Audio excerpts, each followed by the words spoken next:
Nous allons passer au point suivant de notre programme de travail. C'est le discours du président par intérim du Parlement. Excellences, les vice-présidents du Parlement de la CEDEAO, les anciens vice-présidents du Parlement de la CEDEAO, distingués invités, membres du Parlement, notre hôte, son Excellence, le gouverneur de l'État de Kano,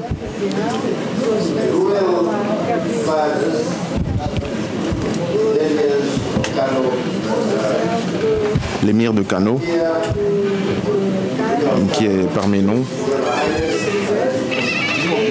Son Altesse Aladji Bayrou, Son Altesse royale l'émir de Bichi, Nassirou Ado Bayero, Son Altesse l'émir de Gaïa Ibrahim Abdul Kadir, deuxième du nom, Son Altesse royale l'émir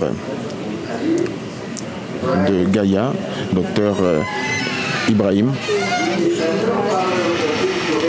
le représentant permanent du Nigeria auprès du Parlement de la CEDEAO, le secrétaire général du Parlement de la CEDEAO,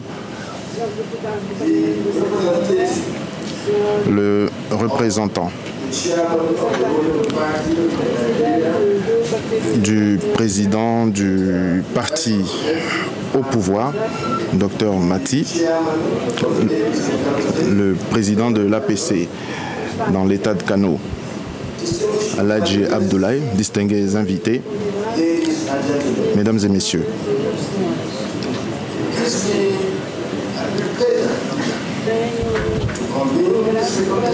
Je suis heureux de convoquer cette deuxième session extraordinaire de la 6e législature du Parlement de la CEDEAO. Je vous remercie, chers parlementaires, distingués invités, de vous être rendus disponibles pour participer à cette session et je vous souhaite la bienvenue dans l'État de Kano. Historiquement, Kano a été un centre majeur de commerce et d'établissement, servant de plaque tournante pour le commerce transsaharien. Je suis donc ravi que le Parlement de la CEDEAO tienne sa session extraordinaire à Kano pour la première fois et que vous, honorables députés et distingués invités, ayez l'opportunité de découvrir et d'apprécier la riche diversité de la culture de l'État de Kano, ainsi que son hospitalité. Cela dit, j'aimerais remercier notre hôte, le gouverneur de l'État de Kano, son Excellence Kabir Youssouf, le gouvernement et les citoyens progressistes de Kano pour l'accueil courtois qui a été réservé au Parlement, aux parlementaires depuis notre arrivée dans cette ville. L'accueil chaleureux qui nous a été réservé est un symbole de l'ampleur et de la puissance, la force de notre fraternité africaine. Excellence, je voudrais profiter de cette occasion pour vous transmettre la profonde gratitude du Parlement de la CEDEAO pour le soutien exceptionnel que nous avons reçu jusqu'ici de l'État de Kano et du gouverneur de l'État de Kano.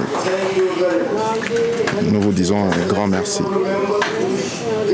Excellences, honorables députés, distingués invités, mesdames et messieurs, permettez-moi de souligner le fait que cette session extraordinaire est unique à plusieurs égards.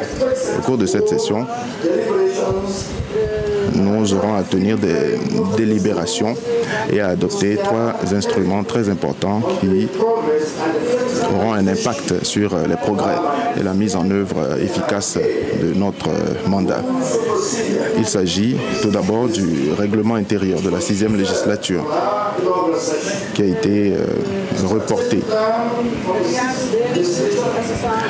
Ensuite, le plan stratégique de la 6e législature et le programme d'activité du Parlement au titre de l'année 2024.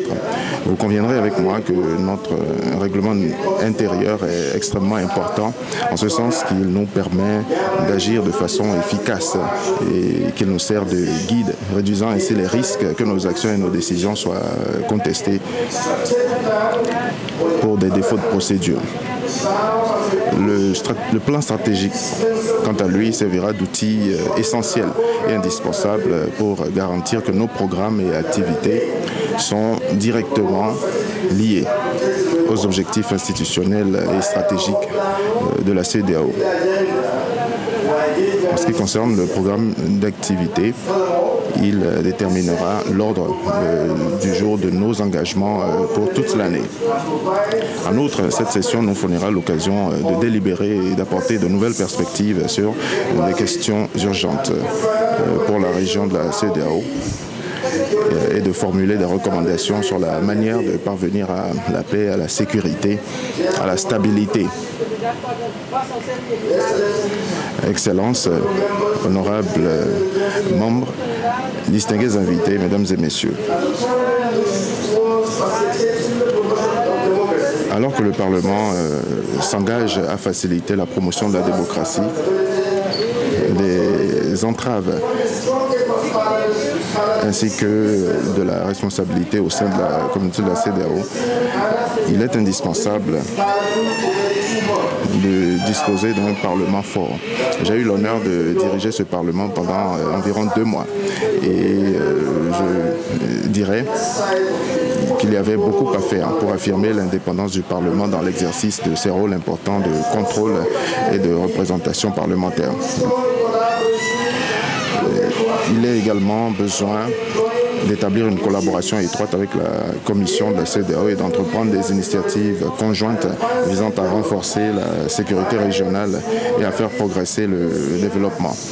Et s'il est vrai que chaque institution est dotée de prérogatives spécifiques, il n'en demeure pas moins qu'il existe des enjeux transversaux qui trouveront une meilleure solution dans le cadre d'une collaboration renforcée entre les institutions communautaires. Qu'ils vous souviennent que dans son discours lors de la séance inaugurale, le président de la commission de la CEDEAO avait lancé un appel retentissant à l'intervention urgente du Parlement pour résoudre les problèmes urgents de la communauté. Il a souligné l'urgence de s'associer aux efforts engagés visant à éviter la désintégration du bloc régional qui pourrait survenir, avec notamment le départ du Mali, du Niger et du Burkina Faso de la communauté. Il a également souligné la nécessité de confronter les groupes et acteurs non étatiques qui se disputent le contrôle de nos ressources et qui poussent les États, qui relèguent les États au second plan. Cela a conduit à des niveaux d'insécurité sans précédent, en particulier au Sahel, où des groupes armés, des extrémistes violents et des groupes criminels opèrent et causent d'immenses souffrances à nos citoyens. Il nous faut répondre à cet appel avec le plus grand sérieux et nous montrer déterminés à jouer notre rôle en faveur des millions de citoyens touchés par ces conflits. Dans ce contexte, en consultation avec mes collègues du bureau, je proposerai la nomination, la mise en place d'un comité de médiation ad hoc dont le mandat sera de travailler avec toutes les parties prenantes pour amener nos frères à revenir sur leurs décisions et à rentrer chez eux et à travailler à la promotion du dialogue en vue de résoudre les conflits existants dans la région. Il ne fait aucun doute que nous sommes plus fort ensemble. Et il n'y a absolument aucune alternative à nos aspirations collectives d'une CEDEAO unie, pacifique et sûre. Je souhaite par ailleurs informer cette auguste assemblée qu'une mission d'information parlementaire sera dépêchée en République du Togo. La délégation a constaté les circonstances de l'absence de la délégation togolaise qui, en vertu de l'acte additionnel portant renforcement des prérogatives du Parlement, mérite que l'on tienne des discussions avec les parties prenantes nationales sur d'autres questions politiques. Je suis heureux d'annoncer que nous avons reçu une réponse très favorable de la part des autorités togolaises selon lesquelles nos frères du Togo seront investis dans les plus brefs délais, probablement le jeudi. Je suis également heureux d'annoncer que nous continuons à construire une forte collaboration avec les institutions communautaires et les parlements régionaux en vue de promouvoir la synergie pour la réalisation d'objectifs communs. Au cours de cette courte période, le Parlement de la CEDEAO, en consultation avec d'autres structures, a tenu un dialogue politique parlementaire sur la protection des cibles vulnérables contre le terrorisme, qui a été organisé par l'Office des Nations Unies contre le terrorisme. Une formation de renforcement des capacités sur la gouvernance des migrations de main-d'œuvre sous les auspices de la Commission de l'Union africaine et de la conférence internationale pour renforcer le rôle, la pertinence et l'efficacité de la Cour de justice de la CEDEAO.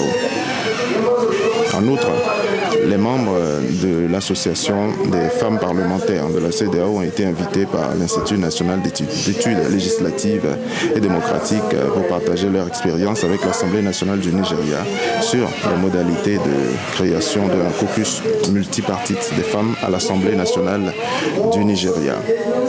Nous attendons avec impatience de voir des engagements plus forts de ce type, en particulier avec nos homologues au niveau national en vue de promouvoir l'intégration régionale. Excellences, honorables députés, distingués invités, mesdames et messieurs, permettez-moi de conclure en remerciant son Excellence d'avoir honoré cette cérémonie d'ouverture de sa présence. Je remercie les habitants de Kano, de Gaïa, de Bichi, de Karaye. À vous, honorables parlementaires, je vous dis merci de votre présence.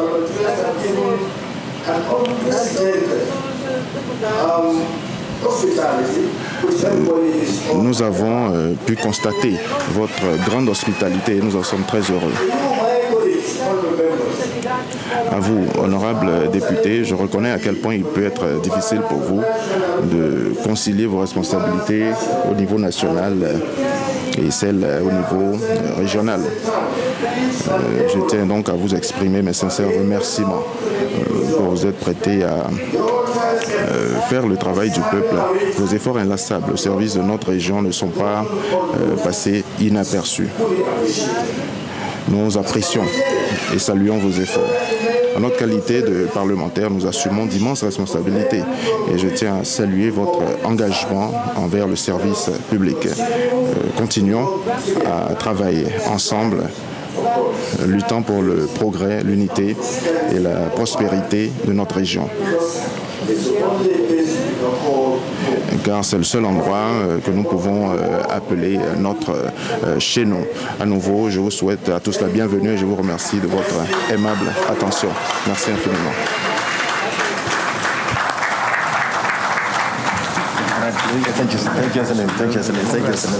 Thank you very much.